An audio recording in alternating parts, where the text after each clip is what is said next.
Thank you. Okay. Okay, so we'll look at the survival rates. And then if you notice, I've not put any questions, but at the end, we can discuss the questions if we have any questions to ask. But I'm sure there will be a few. Right. So the key thing is, before we talk about the prostate, we need to know where it is in the body. Usually it's an organ that is in the male. If you look at this picture, I don't know if you can see my screen very well and the cursor that I'm moving. These two structures there are the kidneys. Each person has two kidneys. So it produces urine, then this urine comes down through this tube, and then that is the bladder. So the urine comes out of there and fills there. Usually for each individual, this is about 500 mils, about 500 mils. Now, just at the neck of that urinary bladder, you have the prostate. That's what I'm pointing at there. So if we enlarge the picture, you see this is the bladder, and then this one that is there, just like an orange, is the prostate. Can we see the picture very well? Yes. Yes. Then you see that for each individual, each male, urine fills in there and then goes down, passes, and then you go and urinate. So the urine has to fill in the bladder and passes, but the tube is surrounded by this orange structure, which is a prostate gland. So our discussion today is about this prostate and what happens to it. Now, if we look at the prostate, we look at this picture here, you see here the main topic is prostate cancer. But if you look at this, I've brought two images, one on the right side and the other one on the left side. This picture is just showing the normal urinary bladder with urine inside, and then urine goes down, and then you go and urinate. But the prostate is there. That's normal. You look at this one, normal urinary bladder, the prostate is there, but this prostate is cancerous. You see that is causing some problems with this tube, and this person will be struggling to urinate. We will talk about that as we go along. I just put this so that we have that pictorial view of what we are talking about today. Now, prostate cancer is the most common cancer in men in the UK. And I would say that is the same thing in Cameroon and also in Nigeria, the most common cancer in men. But the most common cancer worldwide is breast cancer. Then for men, the most common cancer is prostate cancer. Now we have in England or the United Kingdom, you have 52,000 prostate cancer diagnoses every year, which means that we diagnose 144 every day. By the time we finish this lesson, one person would have died of prostate cancer in England. I'm not talking about the world, in England, which means that people that every 45 minutes, somebody dies of prostate cancer. That's how serious it is. Now, prostate cancer is twice as common in Black men as in white men. Again, one thing that has been noticed is that 1 out of every 4 Black men, that's 25% of Black men, all through their lifespan will have prostate cancer at some stage. So if we are here now, we are about, say, 20 men, 25% of us will have this problem. That's how important it is. Not only that, Black men are more likely to die of prostate cancer than white men. So in Black men, you have 1 in 4, but in white men, you have 1 in 8 have prostate cancer. So the key thing now is, why is it that this happens? We will talk about that a bit later, but we need to look at the risk factors, which actually those things that actually make you exposed to this, or those things that increases your risk of having prostate cancer. Just the fact that we are getting old increases our risk of getting prostate cancer. And mainly it occurs mostly in men over 50 years of age. As you get older, the risk increases. Studies have shown that the most common age of diagnosis of prostate cancer in the Western world, England and the United Kingdom, is between 70 and 74 years. In Cameroon, you were looking at between 64 and 67 years. It tends to be a little bit earlier. The good news is that prostate cancer is rare in people below 40 years of age. It is rare. As we discussed, then we'll see why that is important. That information is important. So on average, if you add all the ages of everybody that is diagnosed with prostate cancer in England, you will see that the average age of diagnosis, or the median age, is 67 years. Now, what has been found is that if someone, a male, if you have a sister who has had breast cancer, or you have a father who had prostate cancer, or you have a brother who has had prostate cancer, or you have a sister who has had ovarian cancer, your risk is higher compared to other men.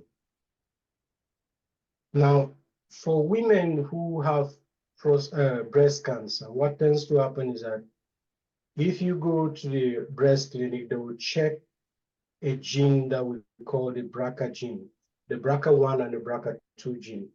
Sorry, I don't have a replacement name for that, but that's how we just call it. Now, for those ladies that have had breast cancer and they've identified that gene in them, their siblings who are male are also at increased risk of having prostate cancer.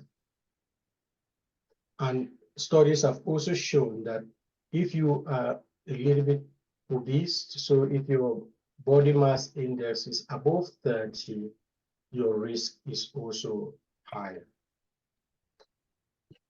These factors that I've explained here are the ones that research has actually confirmed that these are important in prostate cancer. Now, what are the symptoms? How will I know what will make me go to see the doctor? Now, one thing I would say here, that as a practicing GP, because I have the training, most of the patients that I see, I just screen them if I know that they have a high risk. For instance, if I see a male that comes to see me, that doctor, I've just come to check my blood pressure. I say, oh, you are African, that's fine. Okay, I just need to do a blood test for you. I will just ask for the test. Yeah, I just do that spontaneously. The reason is because most people who are diagnosed in England with prostate cancer do not have symptoms. They do not have symptoms. It is picked. They come in to see the doctor for something else. And then with a high index of suspicion and looking at their risk factors, the doctor can request a test. However, we still have a significant number of people who come in with symptoms. So what are these symptoms? Now, Person who go to the toilet to pass urine, and you see that the urine will be coming very, very poor stream. It's not flowing as it should flow, you know. Then you'll be thinking, why is this happening? Remember that bladder that I showed you and the mass blocking the flow? That is what is happening there. Then somebody will go to the toilet and stand there. After 3-4 minutes, the person has not started passing urine. He's hesitating, or the urine is coming and going, and then he stops. Then after he feels that he has finished passing urine, you see that his trousers were wet. Okay, it's leaking urine because it's not flowing as it should be. Then you see some people, they go to the toilet several times. In a day, they go about 5 times. They wake up in the night, they go. They can't sleep because they are going to the toilet. And then when they come back, they still feel that they've not emptied their bladder. Then in a few cases, you find patients that have blood in the urine. The unfortunate thing is that in Cameroon or most other countries, most people come to see the doctor at the time they find blood in their urine, because blood is not a good sign. But usually that is very late.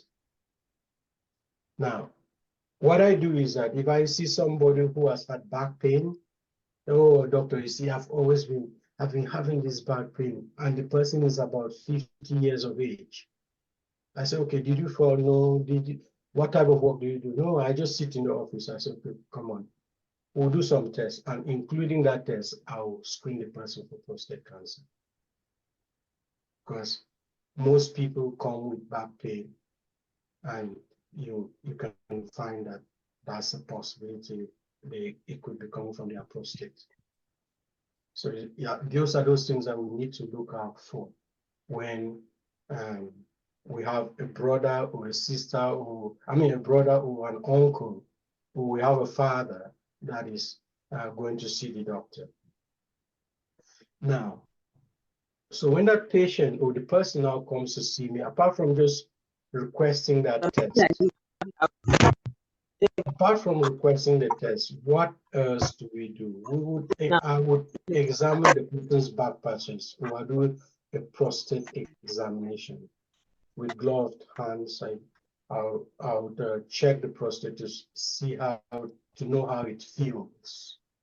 Sometimes it could be very hard, sometimes it would just be normal inconsistency, and sometimes it could be bigger than what we expect.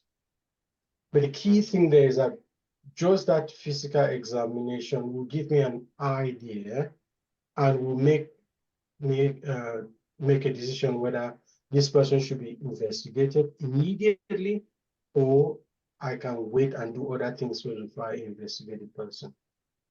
Then after I do that examination, I will request a test, which we call the PSA test. We'll talk more about that test. So depending on the results of that test, if it comes back normal, fine, okay, we are happy. If it comes back and it is slightly raised, then I would now need to refer the patient for further tests. And what we talk about biopsy is basically taking a part of the prostate and looking at it in the microscope.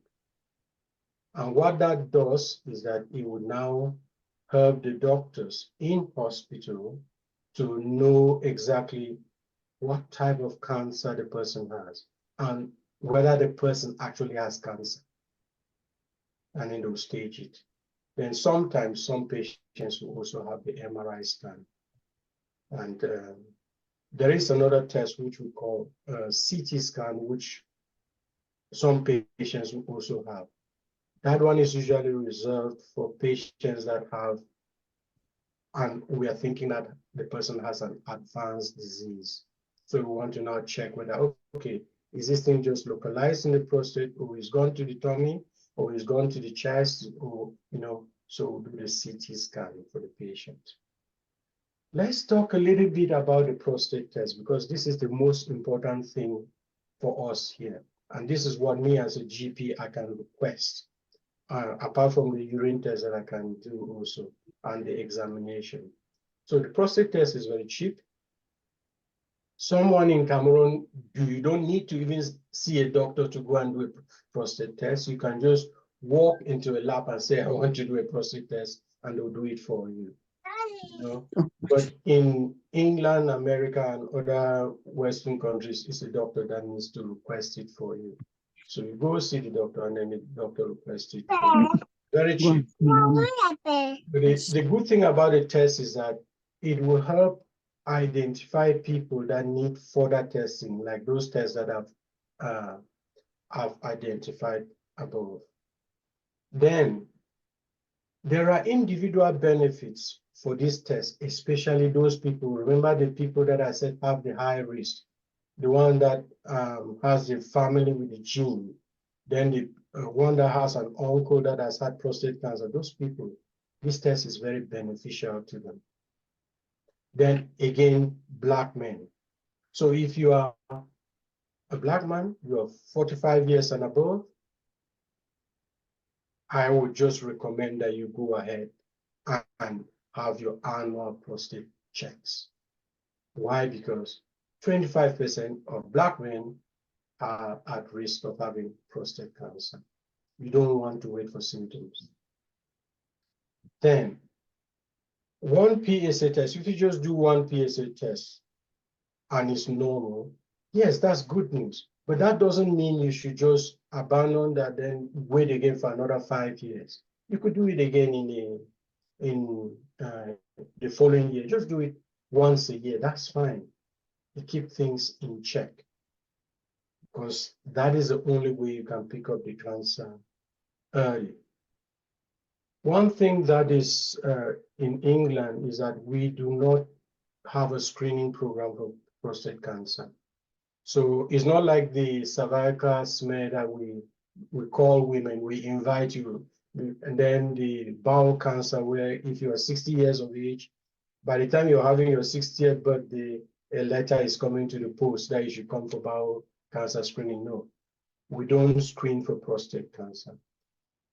I'm not sure exactly why, but the reason I would say is just thinking it loud is probably because most people, when they are identified to have prostate cancer, those people tend to end up dying of something else rather than the prostate cancer itself.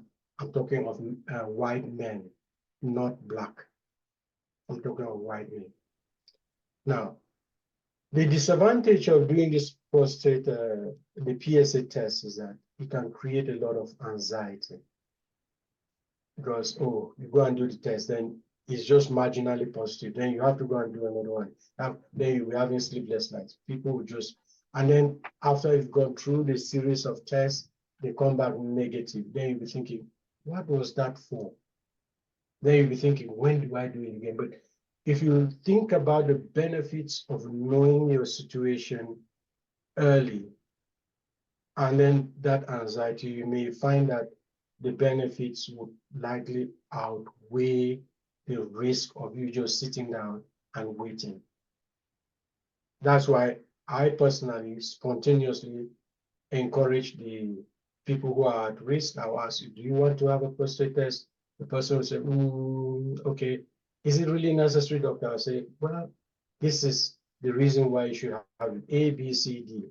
Then the other reason why you should not have it, E, F, G. What do you think? You want us to go ahead and, oh yes, doctor, it's fine. I'm not losing anything. So most of them will say yes. Okay. Now again, if you look at this picture, I just love the picture. You have the bladder, then you have the prostate. That's the bladder, and you have the prostate that is just sitting there, and you have this clinician that has collected the blood sample. But what do you notice? That is a size. But as we get older, this prostate that you have here is also getting bigger. It starts getting bigger. So what happens here is this. The significance of that is this. the normal value for the prostate, for the PSA in a 50-year-old is not the same like the normal value in a 60-year-old.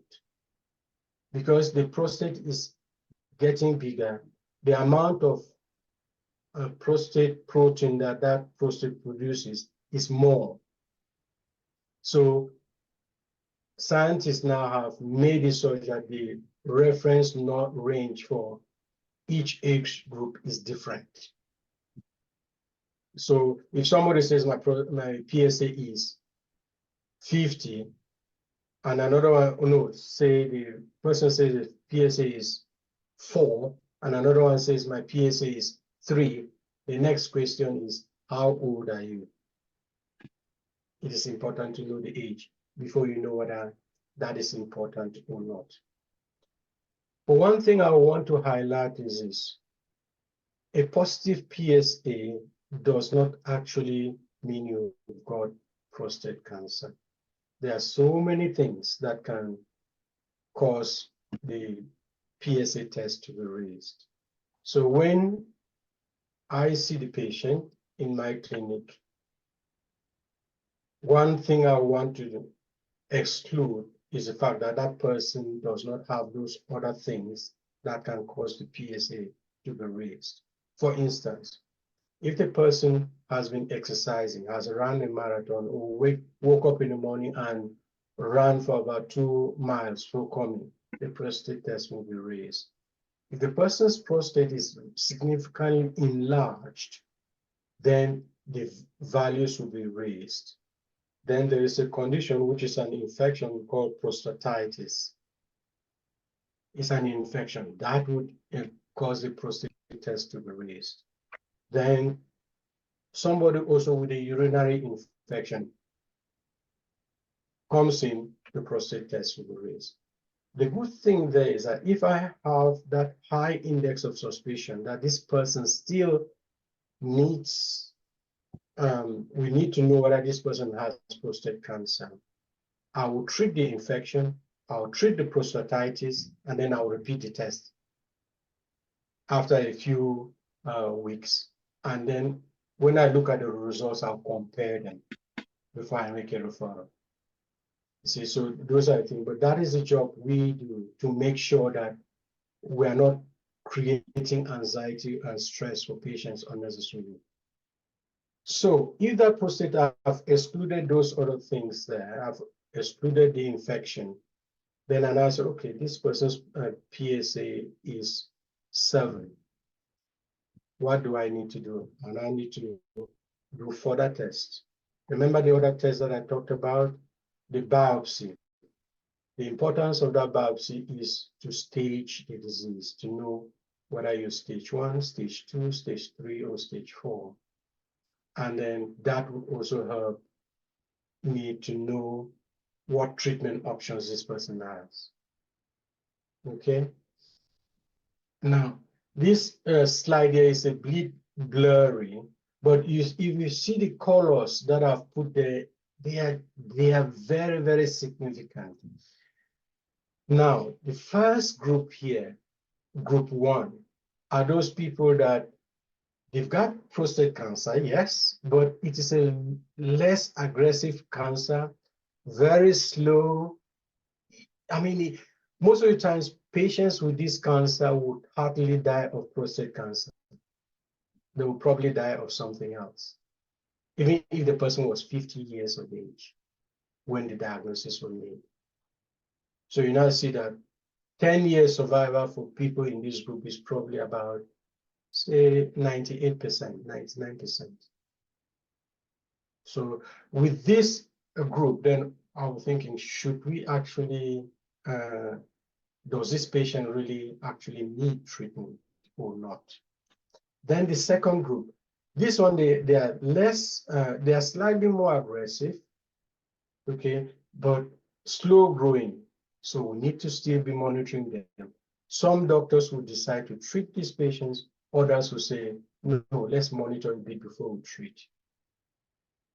Then you now have the group 3 patients who usually is treatment. Then the red group, when we've staged and you fall in the red category, you definitely need treatment. Definitely need treatment, because that is the only way we can slow down the disease. Okay, now let's look at this. Now, this is, to me, the best slide in this presentation, the best. The reason why is this. If you look at this, this is the normal person. He has no prostate cancer. The bladder is there, urine is passing, everything is fine. Look at this other one, stage 1 disease. And remember the color that we put there, it was green, wasn't it? The guy has stage 1 disease. The cancer is there. He's not obstructing the tube. Everything is fine. He's going to the toilet normally. And this patient will not have any symptoms at all. No symptoms. He's moving around fine. That is why we encourage patients, go ahead and get tested. Go ahead, if you are in that risk group, because that's the only way you catch these ones. See, this one is stage 2. But again, that's the cancer there. But what is happening? It's not having any symptoms. You will not even find blood in the urine in this patient. So what happens? The patient is moving around with stage 2 cancer in him. Then you now come to this one that, all right, it is already crossing the border, going somewhere else. But this is already stage 3. This is a patient that may be coming to you with back pain. This is a patient that may be, oh, doctor, I have this uncomfortable feeling in my lower tummy. It's having symptoms. Then you do the test and you find that. Okay, then now this is the patient that will now come with blood in the urine.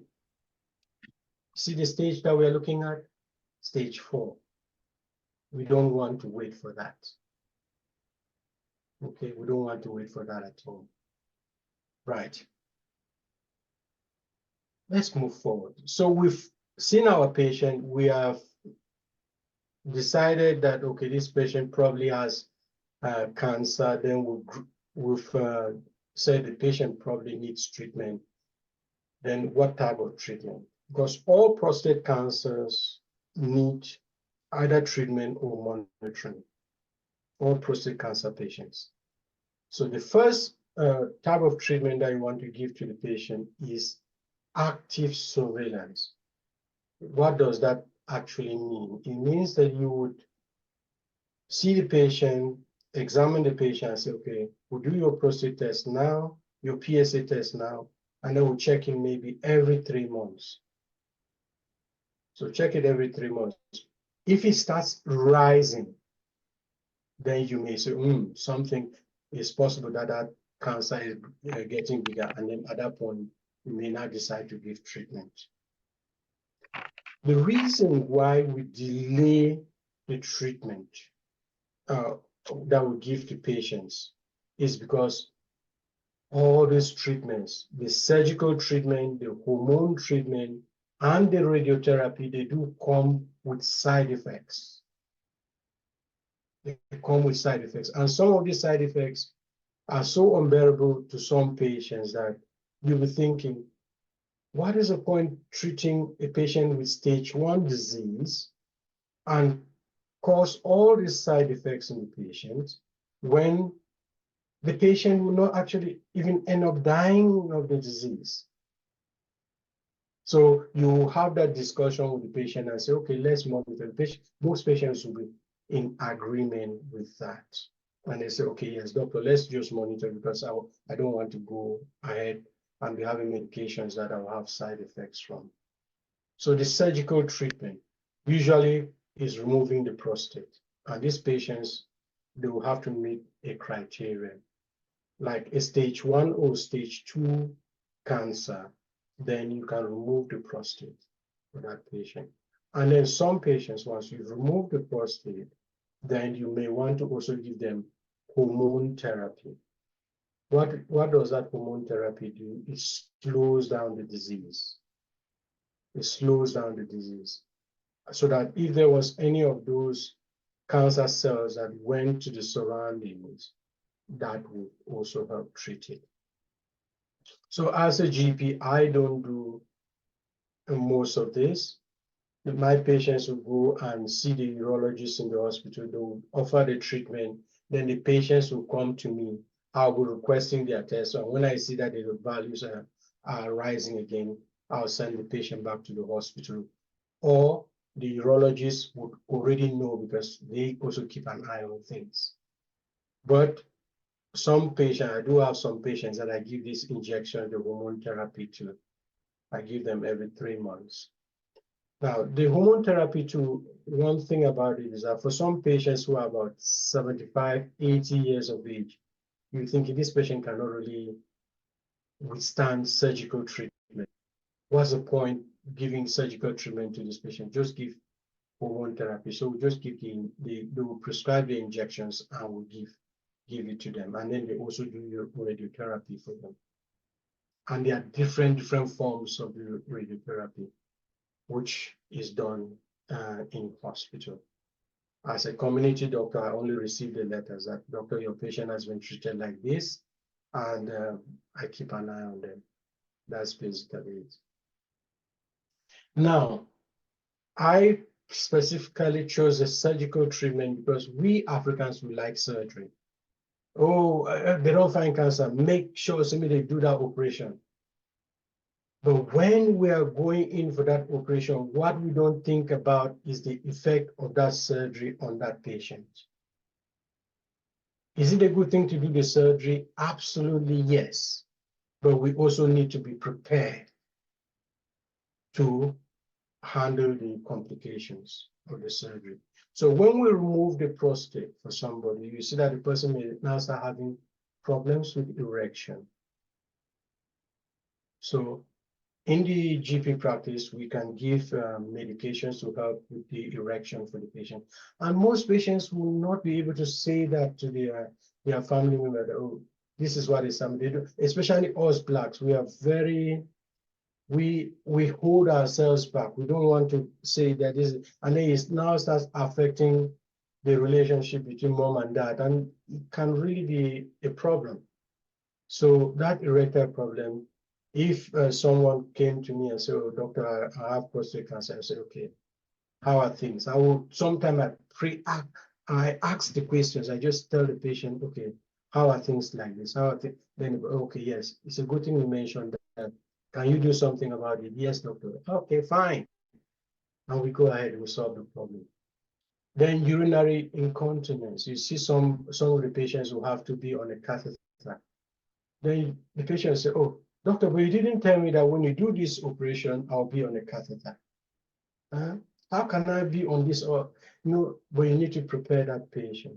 And for us, some people will their mind will just be, they'll be so stressed with the fact that they have to be on this catheter. So that is a problem. Then fertility problems. Man who is 50 years of age, he's just got married, his wife is 30 years, and they are still thinking of having children. You're thinking, really? So you have to have those discussions with the person. Okay, but these are things that as a patient, you want to talk to your doctor and then so that they look into it. So it's not just the cancer, you have to treat the whole person. Okay, now that's all the bad news about the cancer, all the bad news that I've just given. I hope I didn't have to give that, but let's look at the good side of things a little. In 1970, 25% of men diagnosed with prostate cancer survived the disease in 1970. That was before I was born. They survived the disease for 10 years. But in 2010, 8 out of 10 people survived the disease for 10 years or more.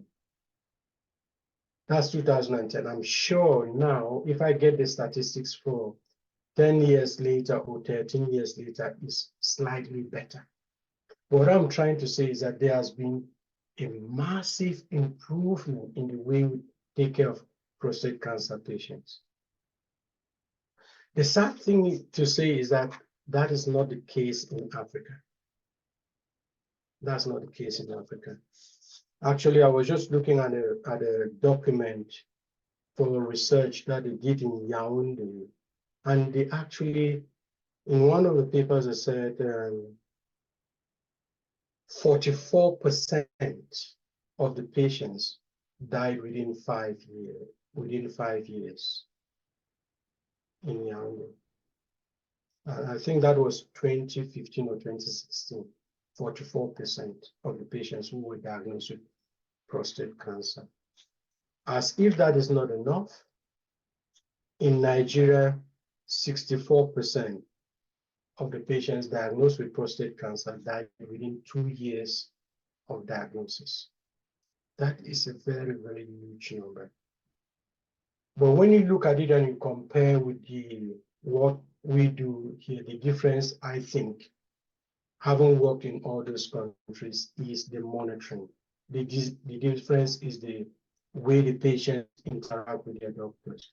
The difference is the fact that also in a country, or most of the Western countries, you don't have so many people who come to tell you that, oh, I can treat that disease, and then they give you the wrong treatment, and then they actually facilitate your death, and nobody is accountable for that with the patient.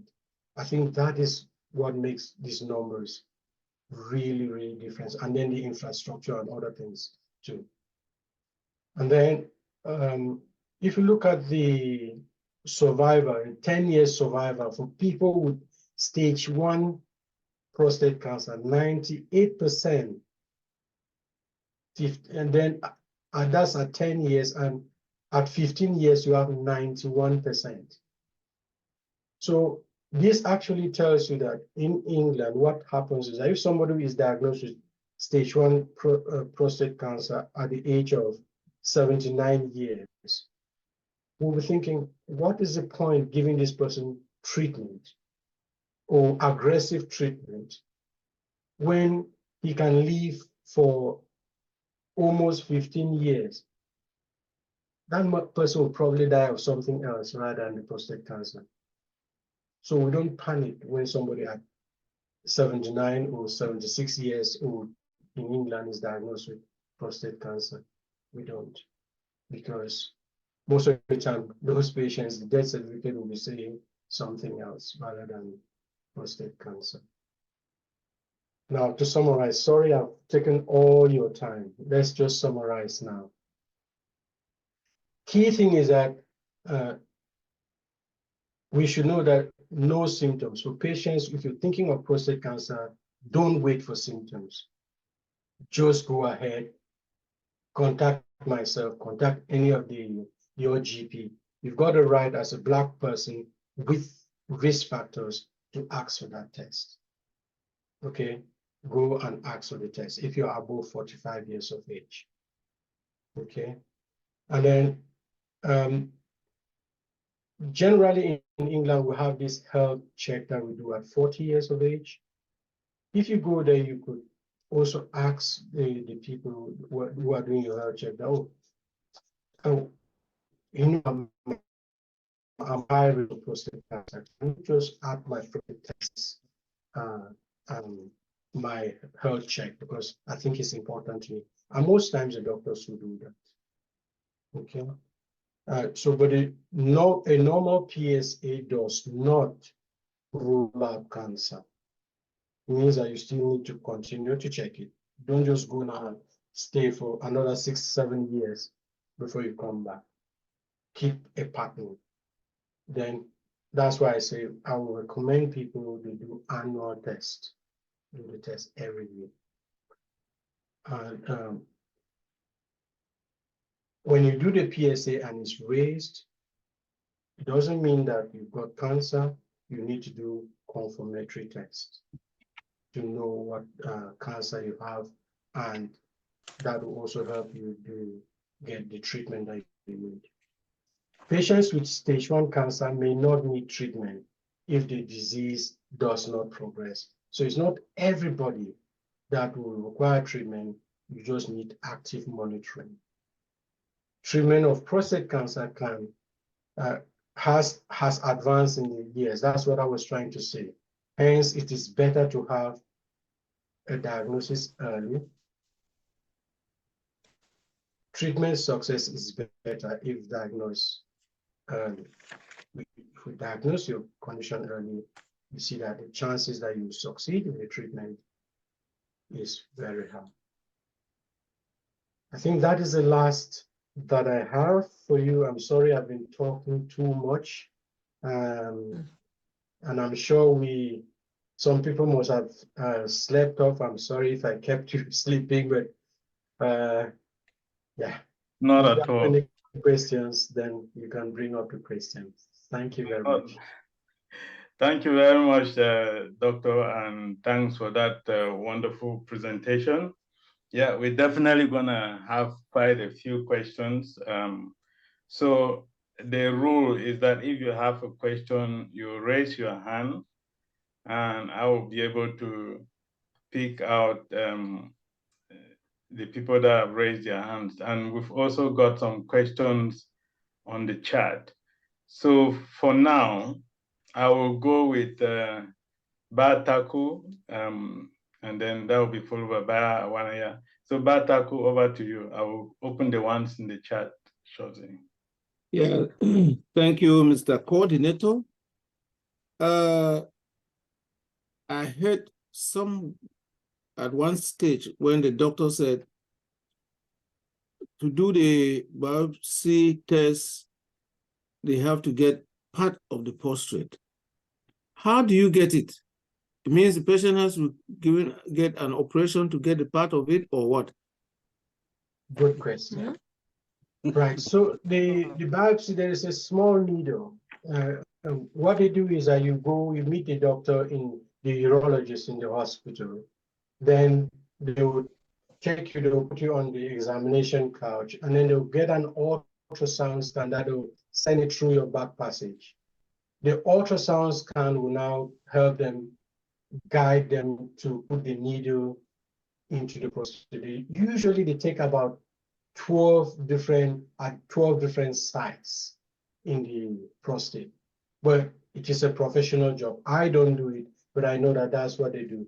They use a needle, which is designed to collect this sample. So the needle goes and then it takes a little bit of a slice. You don't need to take a big slice, just a little bit of a slice of the prostate. But usually they will give you anesthesia, something to numb the area so that it wouldn't be painful. Thank you. Yeah. Okay, Ba Mike Awanaya. Okay.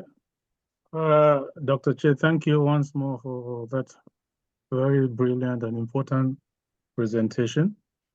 My questions are really threefold, so maybe you can stop me if there are too many I can answer. The first one is, I hear, although we say that I hear that sex plays an important role in mitigating against prostate. I don't know if that's true. And if it's true, then what's the recommendation? Secondly, yes, you said that black men are more susceptible to cancer. I think it's 25%, and then the whites 12.5%. I was just wondering, is it a DNA problem or is it our lifestyle that affects this? And then lastly, the third question, in our study material, I don't know if Ba Sabi showed you or Nabenis, but there's a natural treatment recommended, which involves aloe vera, honey, and whiskey. So I don't know what your view of this will be.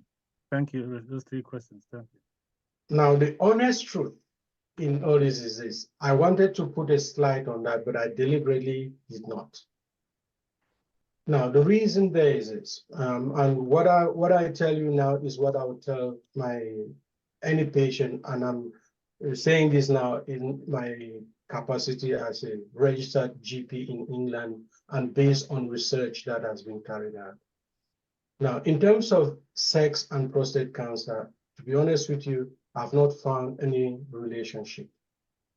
Whether somebody wants to have sex 3 million times or 2 times, I've never asked that question. I've not even seen any relationship with that.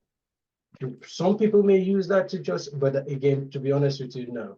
It doesn't make any difference. So somebody who has, let me say, has that gene, the BRCA gene, or the brother has the prostate cancer, it doesn't stop that. You still need to go ahead and have your screening, and the risk still remains the same. So I wouldn't really comment on that because I've not really seen any literature.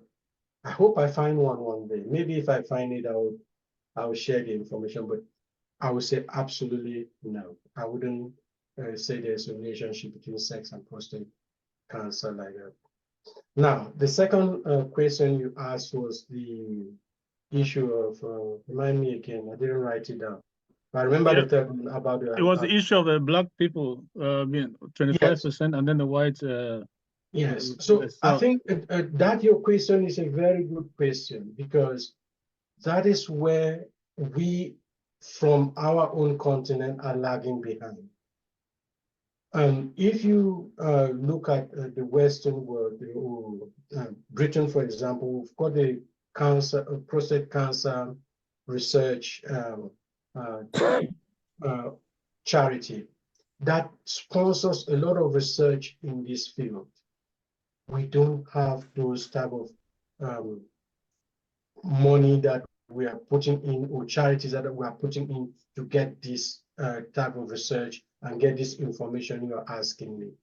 But what I know is this risk factors that you're talking about. I was trying to look for those information to see exactly why the black man is susceptible for it, to having prostate cancer compared to the white, but I've not found it. But I think there is 1 or 2 researches that is going on now. If I actually get the name of those trials or those research, I may share it. But I think there's 1 or 2 researches that are going on, because that will really help reduce the number of people who are actually dying or having the disease, if we have some reliable information. Now, in terms of the aloe vera and the or the other products that you quoted, I'm not surprised that those a lot of people promote those products. But the key thing, there's a question that I ask is this: have I done any research, or is there any real research to support that thing? The answer is no. If a patient came to me and said, I'm taking aloe vera to prevent prostate cancer, I said, that's good and fine, so far as it's not causing problems. But what I will tell you is, please still go ahead and do your screening, still go ahead and follow what we know works. Okay, because personally, I don't have any evidence. In fact, I wouldn't tell anybody in England or any of my patients that go and take aloe vera. No, I wouldn't. I wouldn't. Because I don't think I have enough information to support that. Thank you. Okay. Okay. I'll just take the one on the text, because that came during the presentation. Is the question, you talk most of the time about prostate cancer. Should we consider any enlarged prostate to be cancer? Will it lead to cancer? So if it's enlarged, does that necessarily mean that it will lead to cancer? Good. Okay, you can answer that then before I go to the second question. Actually, I'm surprised I didn't say that during the presentation. When I was talking about that, when I was in this slide, yes, I'm surprised because the enlarged prostate bit. Now, there is a condition called benign prostatic hyperplasia. It's very common. It's very, very common. Remember, I mentioned something. I said, as you get older, the prostate enlarges. As you get older, the prostate enlarges. What happens there? And actually, I mentioned it anyway. If we do the prostate and the prostate PSA test is raised, The only way you can know that raised prostate is not cancer is for that person to have a biopsy. Okay, so the person will have a benign enlarged prostate. You now go and do the PSA, because when I do the examination, I will know that the prostate is enlarged. But I do the PSA test. If it is marginally raised, that raised prostate could be just because the prostate is enlarged. It doesn't mean it's cancerous. So once they do the test and the prostate, they do the biopsy and they see that it's not cancer, we'll reassure the patient and it will be just medical treatment for the enlarged prostate, not as a cancer patient. And there are medications that we give for that. In fact, there is a tablet that we use to reduce the size of the prostate. Now, that tablet is called finasteride. So when we give it to the patient, what happens is that the prostate test, the size of the prostate goes down, reduces. But one thing we also do is that if we are giving that patient the tablet and we do a prostate, the PSA test, we would have, there is a way that we will have to interpret that patient's results, because those patients can have cancer and you wouldn't know, because that tablet is reducing the size of the prostate. But those are the technical bits that you have to leave for us. But the clear answer to your question is an enlarged prostate does not automatically or end up becoming cancer, prostate cancer. It doesn't. Okay. The follow-up question, well, it's a separate question, that in the reading, we read about rhizome technique, which consists of normalizing hypertrophy without necessarily going through a surgical operation. Will you recommend rhizome over intervention? Who is this person? Banham sounds like a medical. Okay, so maybe, yeah, so he is as a reason. I don't know. The truth is, if the prostate is enlarged, what generally we'll do is that the main problem is the fact that it will be affecting your urine flow. So the specialist who is a urologist will try to shave or to cut those areas that are causing that obstruction and give you the tablet to reduce the size of the prostate. And then there are other tablets which we give in primary care to make sure that that person is having good urine flow. And once we maintain that good urine flow, what tends to happen is that so far as the person has quality of life, we don't over worry ourselves about that enlarged prostate. It's not cancerous, it's not causing any problems. We've stabilized the situation. You go and live your life and you should be fine. So that's basically it. So like if you look at this now, I'll show you a picture here. This one.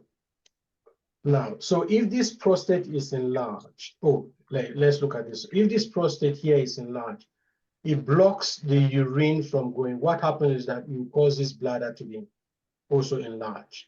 And then it will cause, as the bladder is enlarged, what will happen? It will cause a backflow of urine back to the kidneys.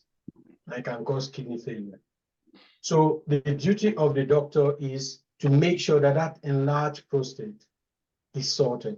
Sometimes we even put stents, but that again is not my, I'm a primary care physician, but I know that that's what the urologists or the specialist doctors in hospital do.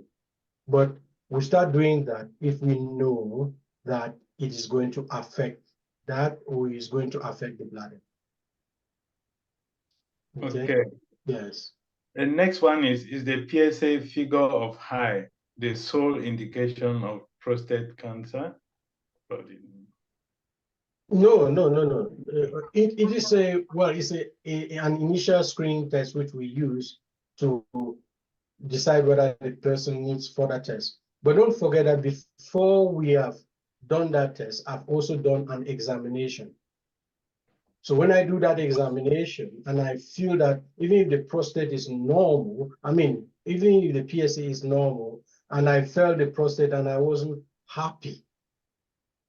I didn't feel like, oh, that doesn't feel normal to me. With my many years of examining prostates, I can't count the number I have. I'll say, no, that doesn't look normal. I'll still send the patient for further investigations. Okay. This one question. Are all prostate problems a cancer? The answer is no. I think we answered that during the presentation. I think, yeah, that was answered. Can I ask people to mute, please? Because I'm trying to coordinate this on the text. If you are not asking the question, please mute. The next one from the chat is anecdotal again, that people have been talking about eating egusi as a reducing factor of prostate cancer. Well, if you look at the other things, the risk factors, one of them was obesity. Anything that makes you lose weight can be beneficial. But again, we are not treating just one risk factor. So if somebody is obese and he still is getting older, or he has this family history, no, you can eat all the egusi you want, but you still need the screening. Okay. And the next one, you mentioned exercise as one of the causes of raised PSA. What are the exercises you were talking about? Like, are there any particular exercises and any recommendation? No, it's not. Oh, I think we are getting the point wrong in this thing. When I say the exercise, it's a good thing you asked that question, and thanks for the person who brought that question. So if somebody has gone to do exercise, let me say you wake up in the morning and you've now gone for a run and you just come to see me in the GP practice and I collect your blood sample, your PSA can be raised. But if I would just say, okay, you've done exercise today, why not just leave tomorrow and next tomorrow? Don't do any exercise and come. I'll do your test. So it's not that the exercise is bad. It's just that because of that exercise and the muscles of your pelvis moving, it stimulates the prostate to produce most of the protein during that time. Same thing, somebody who has had is a sexual intercourse in the evening comes to do a prostate test, the test may be slightly raised. But you just give a few days and they do the test, will be normal. So in terms of exercise, yes, please go ahead and do any exercise you want. But the thing there is that the interpretation of that raised prostate has to be put in context. And I'm not talking about somebody, say if the normal level is less than 4, I don't want a situation where somebody did his PSA and the level is 20 and you're saying it's because of the exercise. No. Exercise will probably just get your levels to about 5, 6. Can you put them back in the wallet? Then if you rest, then the values will go back to normal. Okay? So in terms of recommendations for exercise, you can do any exercise. But the only thing there is that if you've been asked to do a prostate test, you could avoid something like cycling, you could avoid walking, or just at least take 1-2 days before you go and do the test. And I will still tell you that many people still come and do the test, and I mean, you don't really get that significant change in their levels. But it's just something we need to be aware of. Okay. Did you say that if you have sex, it will also affect the result? Yes, it does. Very important, so that we know when to take the test. Yes, and you see, even the examination that I do, that you come and I check your back passage. When I do that prostate examination, I don't do the test immediately. Okay. Sometimes when you come, I will take the samples first before I do the examination. Or if I do the examination, okay, I'll say, okay, we've done the examination today, it's Thursday, please, you may become a priest for 4 days and then go for the test on Monday. There you go. That's basically it. So that when I'm looking at the results, I know that I'm looking at the real results. Okay, I'll take the maybe last question from Naflo Mba. Have your hands raised. Sorry, I was reading through the ones on the text. Thank you, Ba. Yeah, Doctor, thank you for the presentation. There's a question that I want to ask, and it's something that I really have I've been really want an answer or worry about. Is it likely true that if a man is drinks this a lot, the PSA form is high, and is there any risk of the person having a prostate cancer? Sorry, I didn't get the question. You said if the person, If a man drinks tea a lot, Oh, tea. yeah, yeah, tea, okay. yeah, drink teas a lot. Does it raise the PSA test, and is it likely that the person might have a cancer in future? Okay, that question comes in two parts. Okay, it's a good thing you've really asked a good question there. But one thing I would say here, go back to this slide, prostatitis. Now, some people have come to see me and I've found that they've got prostatitis, and I've noticed that they take a lot of tea and coffee. Now, what I do is that I would ask that question, and if the person takes a lot of tea and coffee, then I would encourage them to reduce the amount of tea and coffee they take, or if possible, take less coffee that has caffeine, decaffeinated. That reduces the risk of prostatitis. But other things also cause prostatitis, but that reduces it.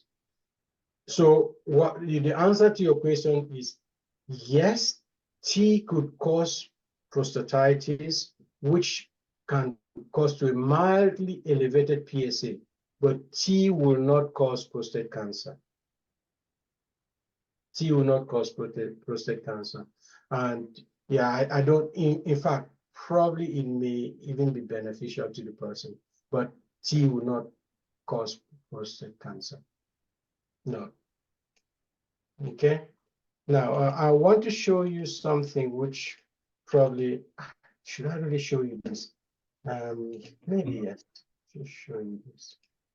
The doctor talking too much. So what happens is this, when the caffeine in the tea, when the person drinks it, it causes something we call irritation around this border here. So the person will always be having that urge to go and pass urine because that irritation. So even when the bladder is not full, the person will be rushing to the toilet, And when I tell them, can you just come off or reduce the amount of coffee you take? This person might have been drinking about maybe 4 cups of coffee a day. Then they reduce it to about 3, 2, 1. No, doctor actually noticed that has helped because that irritation has reduced. But this is background information. Doctors shouldn't be telling you all this. So, okay. Okay, thank you very much, Doctor. Thank you very much. It's been a very wonderful session. Yeah, if you can stop sharing. Okay, thanks. Yeah, so we really appreciate the time you've taken. I know how busy you GPs are, so really thank you very much. So we're not finished yet. We want to crown this with a song and a prayer before we get someone to officially close the session. So I will ask Nabinish to just lighten the spirit with a song and a prayer, please. Okay, let us sing. The song is on page 88. Come down, Father, come down, Jesus. Come down, Holy Ghost, and do your work. Come down, Father, come down, Jesus. Come down, Holy Ghost, and do your work. Let us pray. O Lord, we pray that you should spare us from all types of terrible diseases that afflict us. Bless your people and give them good health. Through Jesus Christ, your Son, we pray. Amen. Amen. I am now going to hand over to Papa Paschal, Chairman. Is Papa present? Now, Joyce, I can see you rubbing your hands. Yeah. Let's not forget I think I'm not the right Atama. person to Okay, now appreciate Joyce, let's do because the Atama before Papa comes then. Over Yeah, to you now, Joyce. please. Help me with that, okay? Okay. Doctor, Please, this is for you. sisters, everyone, please, let's rub our hands. Let's rub our hands and give Doc Atama. Atama. Atama. Abako. Abako. Aberina. Aberina. Catch 'em, Doc. Catch 'em. That was for you, Catch 'em. Doctor. Hold 'em tight. Thank you. We give God the Thank you glory. so much. Thank you. Wonderful. Thank you. So is Papa ready? Okay, I will mute everyone because there is so many open, and then Papa, you can unmute yourself again. Over to you, Papa. okay. I missed most of the lecture because I just came in when they were answering questions. But from the reactions, I see that it has been a very, very useful lesson, very educative to us. And Doctor, I want to appreciate you spending your time. It's your job, but still, you still have to go through your notes in order to come and give us, a summarized and simplified lecture on this topic, which is very important. Thank you for sacrificing that time. We have learned a lot, and I think that we will still call you back to come and give a refresher. If we have many sessions, it will open our knowledge and help us a lot. So thank you for the sacrifice you have made this evening to be with us and to give us a very enriching lesson. God bless you. Amen. Thank you, Banjo, for that word of time. And I will just add on that just to thank you, Doc. We've been talking for quite a while, and to thank most especially the Secretary for CamDoc and CamDoc UK for offering to ask you to come and help us. So we are really thankful. Thank you again very much. Okay, at this point, I will say goodbye to all our guests and Doctor, and we'll be talking offline. So all our guests, we thank you for joining us this evening.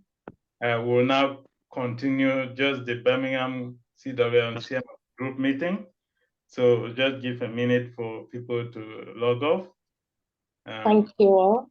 Thank you for coming. Thank you very much, Birmingham. Thank you very much. Bye. Bye-bye. Thank you.